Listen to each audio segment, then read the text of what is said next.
Winning your first Xfinity Series race at Talladega should be the height of your team's career. Unfortunately, due to one reporter's mistake that would end up creating the world's largest political chance, it would spell the end for one of NASCAR's family-owned teams. This is how Brandon built Motorsports' 2022 season got lost in the laps. After Brandon's big Talladega win and heading into 2022 during the offseason, it was announced that Brandon Brown would have a new primary sponsor, LGB Coin, a cryptocurrency based on the famous chant. Unfortunately, though, NASCAR would deny the sponsorship just hours after it was announced. That means that Brandon Brown's number 68 would show up to Daytona completely blank. After qualifying 13th, Brandon Brown would actually finish in the top 10 in the first race of the year, putting him 10th in points right at the start. Auto Club, the car was so basically blank. Brown would qualify 30th, but end up finishing 11th. Another strong run for the 68. At Las Vegas, the car was still sponsorless. Brandon Brown would qualify 18th and finish 22nd. At Phoenix, once again in a blank car, Brandon Brown qualified 26th, but would finish 16th. At Atlanta, Brandon Brown would finally have a sponsor, Zero FG Energy Drink. Would hop on the 68. Brown would qualify 11th, but finish 18th at the newly paved Atlanta Superspeedway. At COTA, U.S. Army was the hood sponsor, a sponsor that had not been in the sport since Ryan Newman back in 2012. Brown would finish 20th at Circuit of the Americas. At Richmond, Jabs Construction would be back on the 68 after previously sponsoring them in 2021. Brown would qualify 26th, but ended up finishing 37th. At Martinsville, Solid Rock Carriers would be on the car.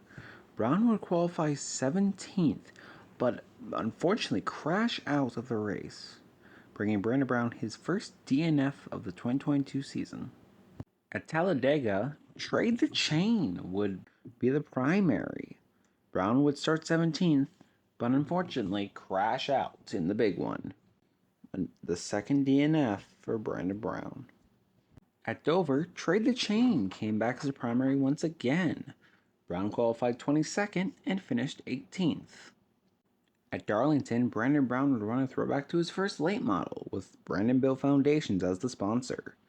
He would qualify 17th, but fall to 35th by the end of the race.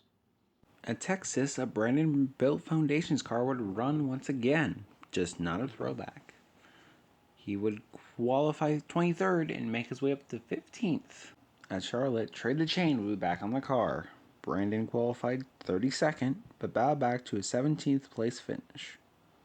At Portland, Brown qualified 22nd, but ended up finishing 12th. At Nashville, they would strangely run the throwback from Darlington. Brandon qualified 17th and finished 11th. At Road America, Trade the Chain would once again be back, but there'd be a new hood decal, a book that was trying to spin the Let's Go Brandon into a motivational book for children. Brandon Brown ended up crashing out of this race. At Atlanta, Brown qualified 24th, but crashed out of the race. At New Hampshire, Zero FG was back on the car. Brown qualified 19th and ended up with a third place finish. At Pocono, the Darlington throwback would run again. Brown qualified 26th and finished 13th. At the Indy Road Course, it was announced that Austin Dillon would drive the Maestros Classic 68 car. He would qualify 20th and finish 26th. Brown would drive the 47 for Mike Harmon Racing, but have to retire from the race due to a track bar issue. At Michigan, Brown returned to the 68, qualifying 10th and finishing 13th. At Watkins Glen, out of the blue, it was announced that Chris Wright would drive the 68. He would qualify 36th and finish 34th after retiring due to a drive shaft issue. Brandon Brown ended up finding a ride with BJ McLeod Motorsports, driving their part-time 5 car. He also had to retire due to mechanical failure. For the final race before the playoffs, Larry's Hard Lemonade returned to the 68, the same sponsor that he won his Talladega race in. Brown qualified 25th and finished 4th, but that was not enough to make the playoffs.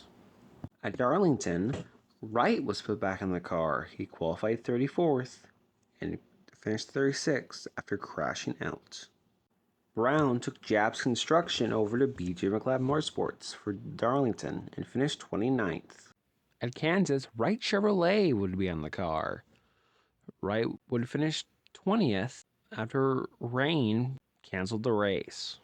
Meanwhile, Brown would drive the 02 car, being sponsored by Larry's Hard Lemonade, and finish 17th. At Bristol, a special scheme would be on the 68, promoting Hummer/GM's new EV. Wright would finish 33rd. Meanwhile, Brown returned to the part-time 5 car for BJ McLeod Motorsports, but would finish last. At Texas, Brown would be back in the car, with Cat Trailer Sales being the primary. Brown will qualify 22nd, but crash out and end up finishing 24th. When the fall Talladega race came along, everyone was looking at Brandon Brown to maybe make it 2 in a row. He'd qualify really good 17th, but unfortunately, lightning did not strike twice, and he ended up finishing 33rd. At the Roval, Wright would qualify last and finish last after he crashed out. Brown would drive the 78, Top Tier Solar Solutions, on board as the sponsor. He would finish 20th. At the Fall Las Vegas race, Wright would finish 24th. Brown could not find a ride for this race. At Homestead, iHeartRadio would be on the 68. Wright would finish 27th. At Martinsville, Wright would finish 26th. Brown would drive the 08 car with solid rock carriers on board and finish 19th. For the championship race in Phoenix, Big Dog Energy sponsored Chris Wright. He would go on and finish 26th in the final race of the year. Brown would return to the 08 car. Unfortunately, due to a crash that would end up breaking his suspension, he would finish 37th in the final race of the season. This would end up being Brandon Brown's final race in the NASCAR Xfinity Series. When all was said and done, Brandon Built Motorsports finished 21st in owners' points. Brown ended up finishing 17th in drivers' points, with 2 top 5s and 4 top 10s, with 9 DNFs. Wright would finish the year with 0 top 10s and 0 top 5s.